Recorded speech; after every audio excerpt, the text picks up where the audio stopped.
Hey, what's good? It's Ace from pfadvice.com. Like, share, subscribe, get notified, hit the bell, leave a comment. Our channel is growing. We want you to be a part of it. Well, it finally happened. We have a white Black Panther who might take the Wakandan throne.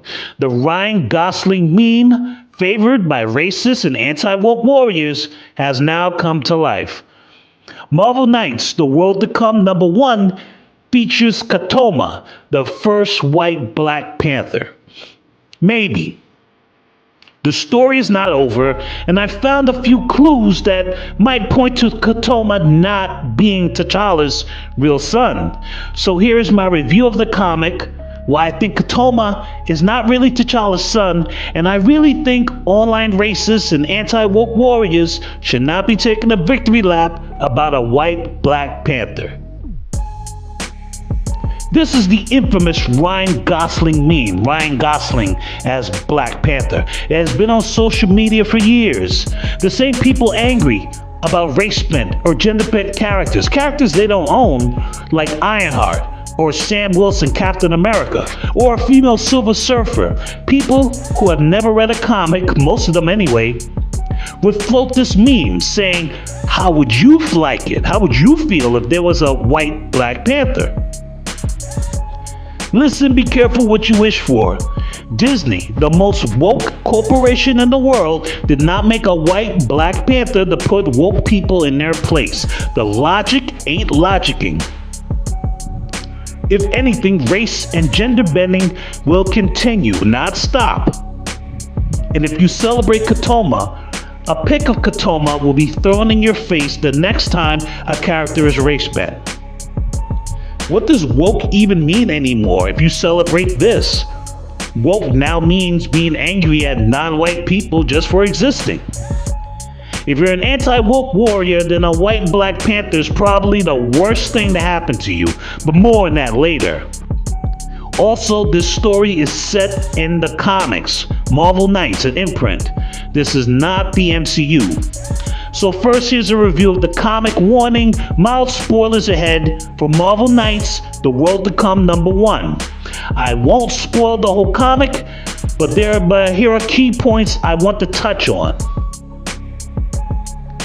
The comic is written by Christopher Priest and drawn by Joe Quesada. Priest started as a Marvel intern in 1978 when he was 17 or 18, and Quesada has been a major artist, writer, and editor since 1990.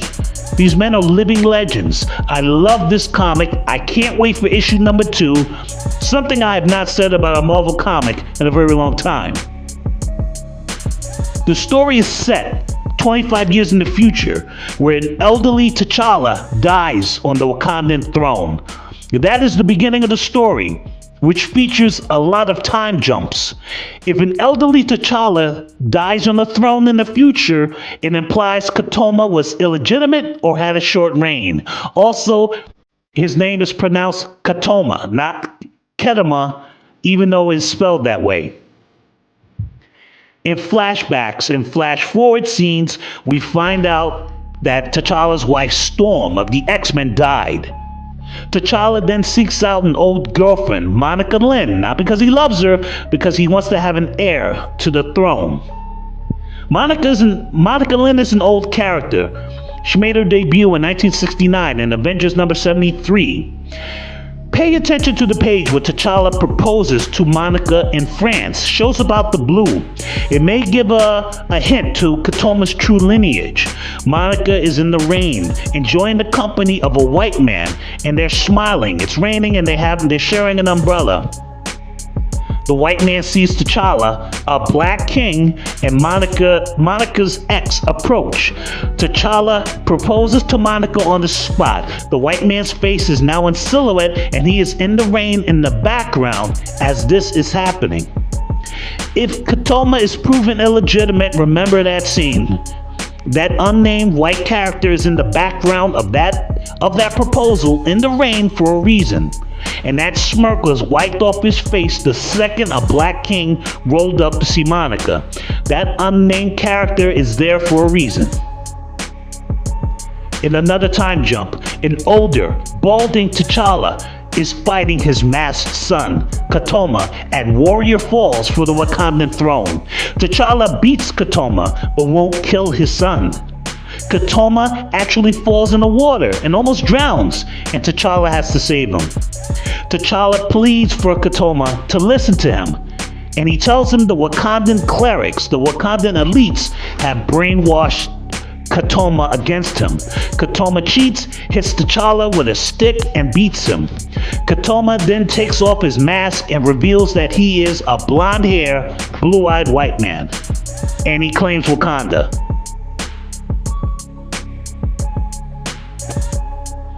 It's an amazing story, great setup.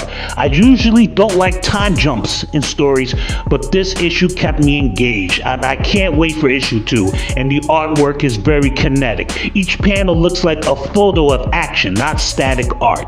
Great first issue. Visit pfadvice.com. pfadvice.com is a personal finance and comic book entertainment site. I write weekly columns there. pfadvice.com is owned by District Media. I want to sincerely thank them for sponsoring this video. Listen, I really doubt Ketema is T'Challa's son. There are hints in that proposal scene in France that I told you about on that page. Check that page out and look for yourself. Also, Ketema seems to be the antagonist of the series, and he looks like a big dupe being manipulated by power-hungry Wakandan elites. He is not introduced from a position of power or sympathy. If I'm wrong, I'll admit it. It's the first issue. But let's pretend that yes, Ketema is the next king of Wakanda and the first White Panther. Okay, you make anti-woke posts for a while. Then what? You think Disney, which owns Marvel, will never race or gender bend another character? The existence of Black Panther's white son means more race and gender bending in comics is on the way, not less. If you hate race and gender bending, you should be against this. 86% of comic book characters are white men or white. I'll put the source below. That percentage was higher in the 20th century. Superman was created in 1938 when Jim Crow was still in effect. The Black Panther, created by Stan Lee and Jack Kirby, two white Jewish characters, was created in 1966, a full year after Jim Crow was abolished on paper. That is no damn happy accident. The fact that most comic book characters were white and male was always about race politics. It was never a happy accident. If you like things that way, admit it. Forced diversity, maybe forced racism, but that's a story for another day. Also, race bending and gender bending is not new. This isn't new. In Superman number 234 from 1971, Vathlo Island is mentioned. It's a race of super intelligent black Kryptonians that lived there, although they were segregated from the rest of Krypton. They are seen in one panel, maybe another one, but black Kryptonians have existed in comic books since 1971. The first Batwoman, Kathy Kane, made her debut in Detective Comics number 233 in 1956, almost 70 years ago. And no, I don't mean the CW or modern version of Batwoman. This is Kathy Kane, not Kate Kane. There was a lot of moral panic about comic books in the 1950s. Censors did not like Bruce Wayne, a grown man living alone with a preteen boy, Robin. So the first Batwoman was created in 1956 to make Batman look hetero. No, I'm not joking. Stephen Yeun, or Stephen Yeun, I hope I'm pronouncing that right, Glenn from The Walking Dead, a Korean-American actor. He was supposed to be Sentry in Thunderbolts, but he dropped out and Louis Pullman was cast. We were very close to having a Korean-American Sentry.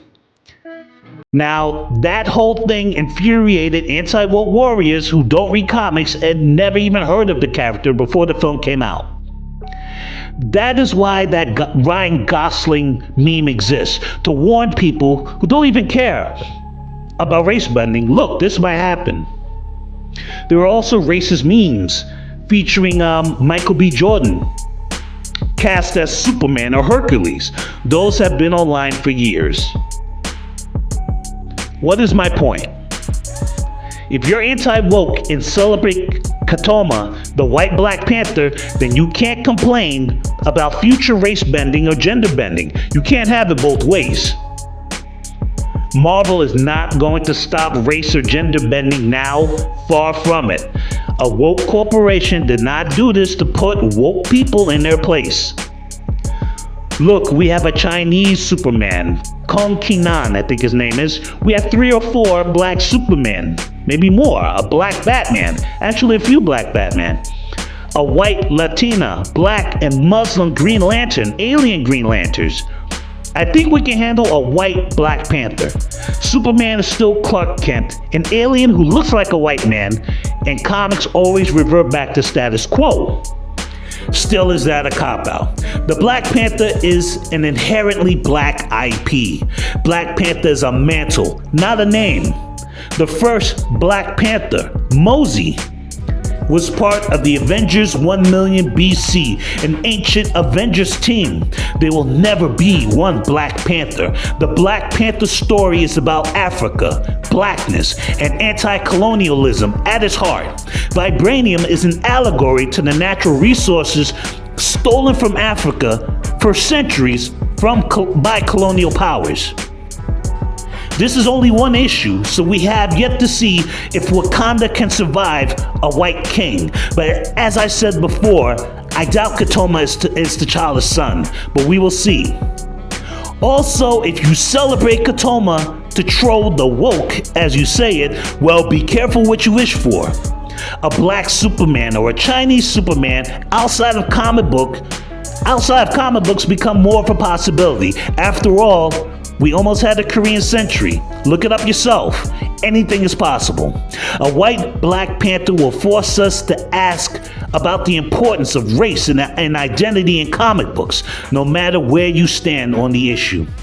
I can't wait for the next issue of The World to Come. So what did you think? Comment below. Thanks for watching.